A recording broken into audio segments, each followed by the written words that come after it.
Wadidaw, bagaimana kabar kalian para warga santuy?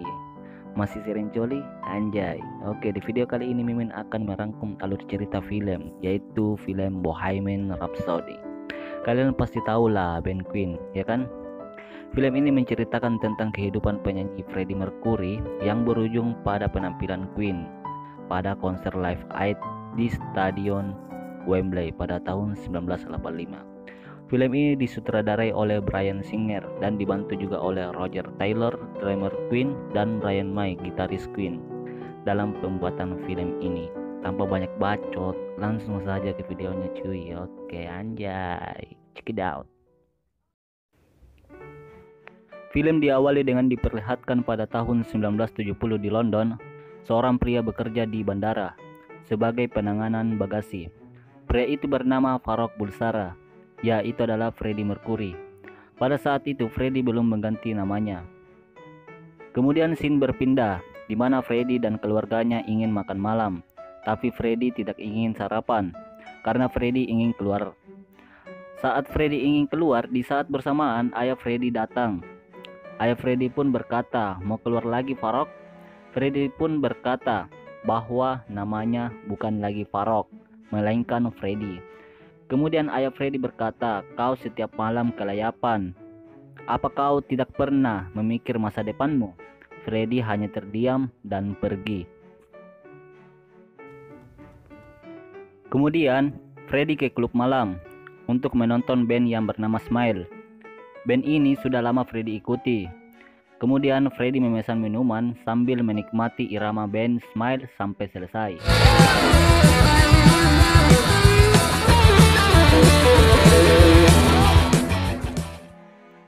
Kemudian scene berpindah, di mana Tim Stovall, vokalis band Smile, keluar karena menurut Tim Stovall, band ini tidak akan maju. Tim Stovall pun pergi. Di sisi lain, Freddie sedang mencari band Smile. Di saat Freddie mencari band Smile, Freddie ketemu dengan wanita dan menanyakan di mana biasa tempat nongkrong band Smile. Wanita ini bernama Mary. Mary pun menjawab, mereka biasa di belakang. Kita bisa lihat bahwa Freddie sedang jatuh cinta kepada Mary. Anjay. Oke, lanjut.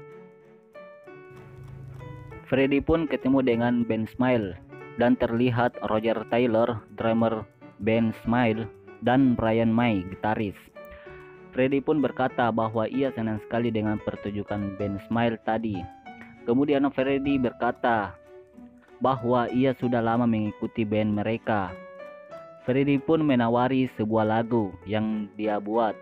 Ya, Freddie sering menulis sebuah lagu karena hobi. Kemudian Roger berkata, "Kau terlambat 5 menit karena vokalis kami memutuskan berhenti." Kemudian Freddie berkata, "Artinya kalian butuh vokalis baru." Brian berkata, "Apa kamu punya rekomendasi?" Freddie yang percaya diri berkata, "Bagaimana kalau aku saja?" Tapi Freddie malah dihina oleh Roger karena tampilan gigi Freddie. Freddie pun murung. Freddie yang tak mau dihina, Freddie pun mengeluarkan bakat bernyanyinya. I should be doing alright. Roger dan Brian kaget dengan suara Freddie dan ikut bernyanyi.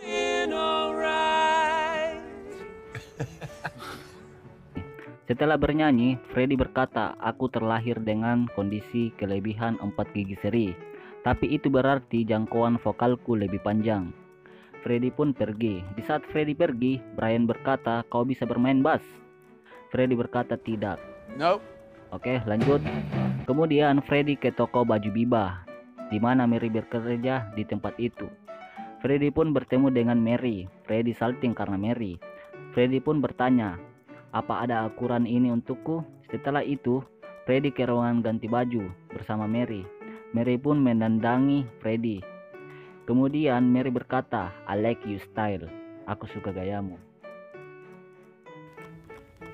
Scene berpindah di mana Freddie nampil di klub malam sebagai vokalis baru dan bass baru yang bernama John Deacon. Di saat Freddie ingin bernyanyi, salah satu penonton berkata, "Di mana Tim?" Tapi band Smile tidak peduli. Freddie pun bernyanyi.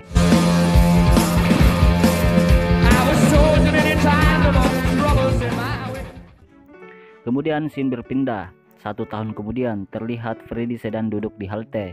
Kemudian Roger dan lainnya datang menjemput Freddie.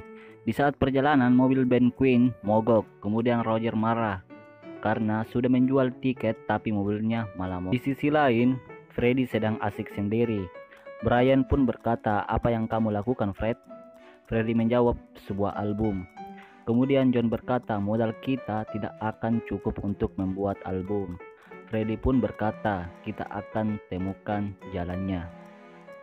Kemudian Freddie bertanya, "Berapa harga mobil ini kalau dijual?" Roger pun berkata, "Apa kau bercanda?" Kemudian scene berpindah di mana Freddie dan yang lainnya menjual mobilnya untuk membuat album. Mereka pun membuat album.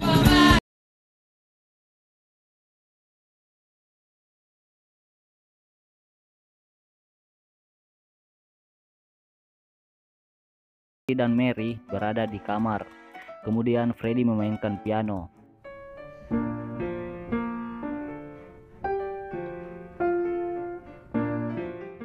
Mary berkata, "Nada yang indah." Kemudian Freddie berkata, "Nada itu punya potensi." Kemudian Freddie ingin bermain kuda-kudaan, tapi Mary ingin pergi kerja. Kemudian Freddie memperkenalkan Mary di keluarganya. Di saat Freddie dan yang lainnya menikmati makanan, tiba-tiba ada telepon. Setelah menelpon, Freddie mengumumkan bahwa bandnya mendapat kontrak di perusahaan EMI Records dan mendapatkan manajer. EMI Records adalah perusahaan rekaman. Kemudian scene berpindah, di mana Freddie dan yang lainnya sedang menunggu manajernya. Dan tak lama kemudian datang seorang pria, yaitu adalah manajer band Queen. Pria ini bernama John dan Paul, dan Freddie ditawari tampil di stasiun TV terbesar di negeri itu.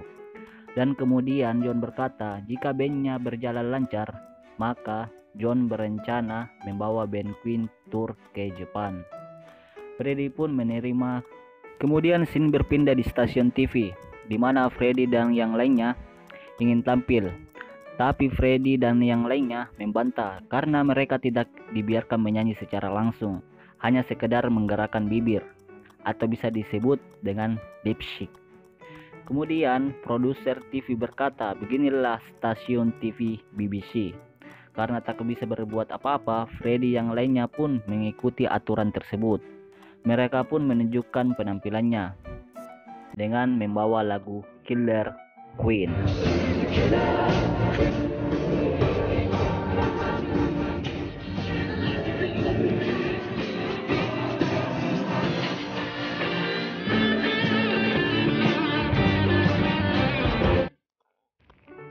Scene berpindah di mana Mary dan Freddie bermesraan.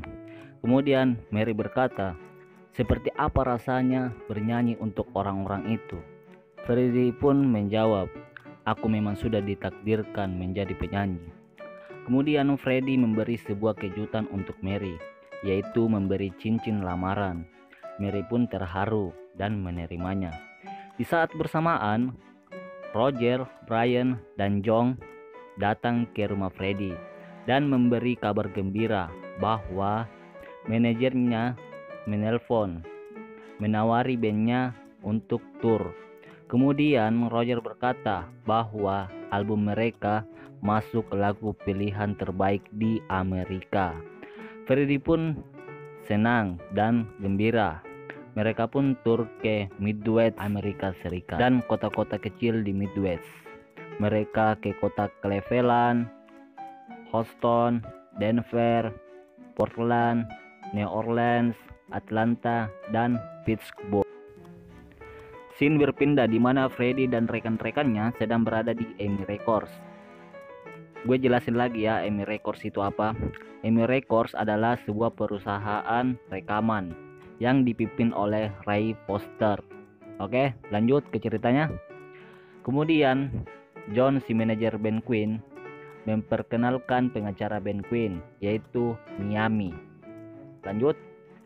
Kemudian Ray Foster berkata, kita membutuhkan sebuah terobosan baru. lagu yang lebih bagus seperti lagu Killer Queen. Kemudian Freddie memutar lagu untuk Ray Foster.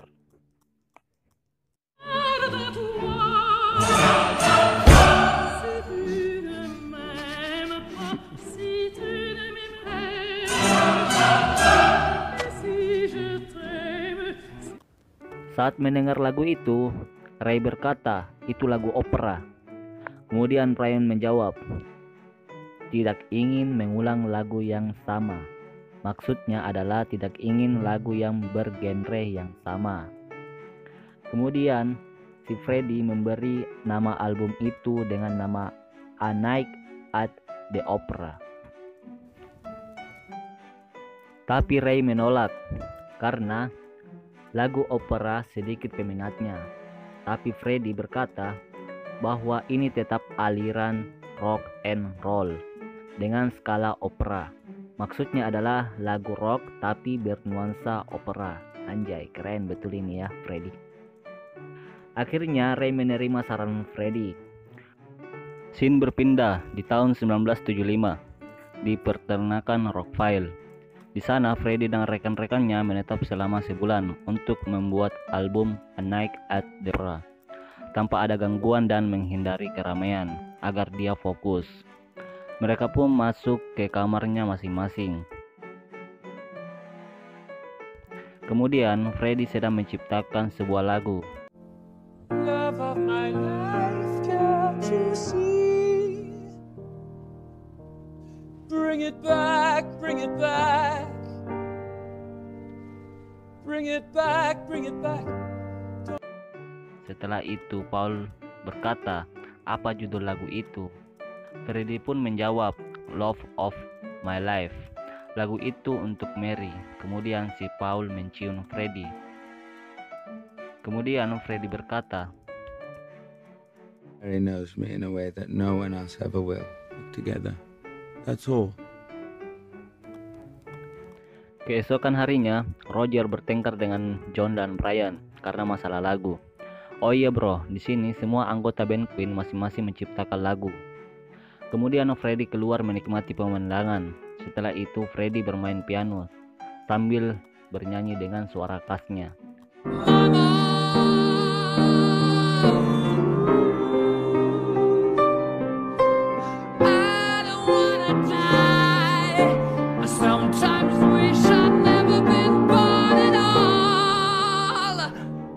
Scene berpindah di studio, di mana Brian bermain gitar. Kemudian Freddie menyuruh Brian untuk menyematkan unsur rock and roll, kemudian memasukkan nuansa opera. Brian pun melakukannya.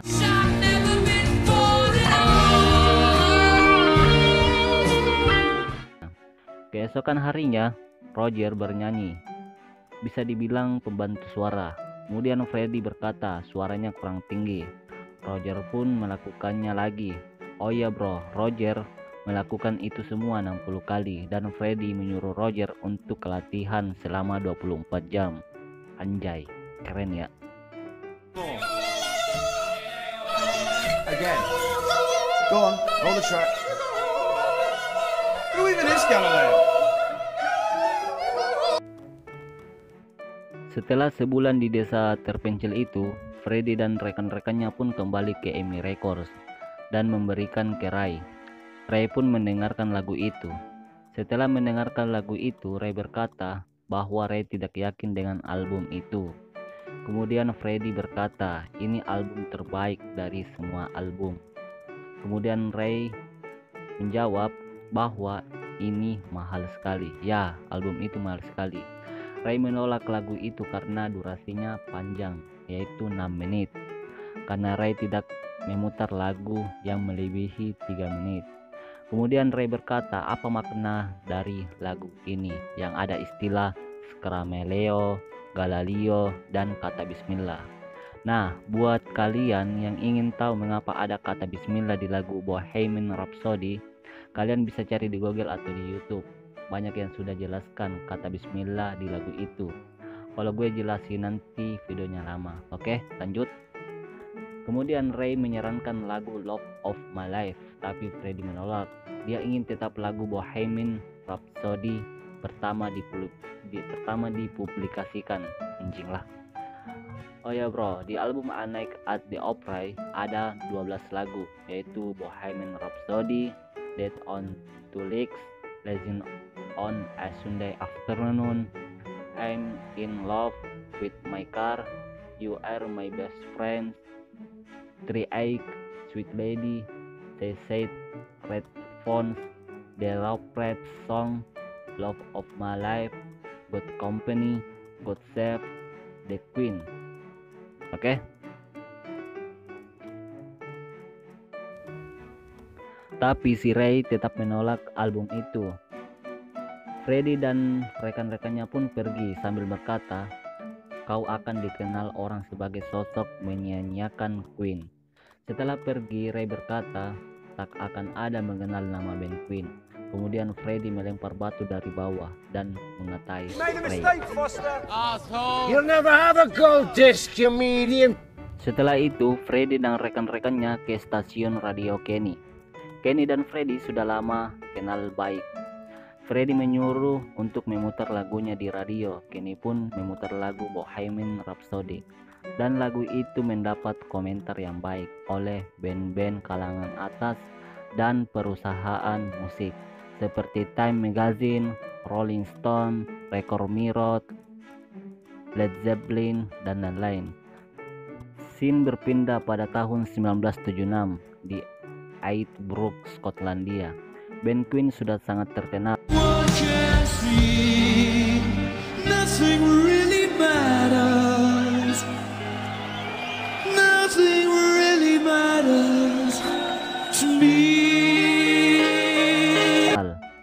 Dan band Queen tur ke berbagai negara, mulai dari Liverpool, Tokyo, Detroit, Perth, New York City, London, Glasgow, Santa Monica, Boston, Osaka, Chicago, Pittsburgh, dan Sydney, Rio.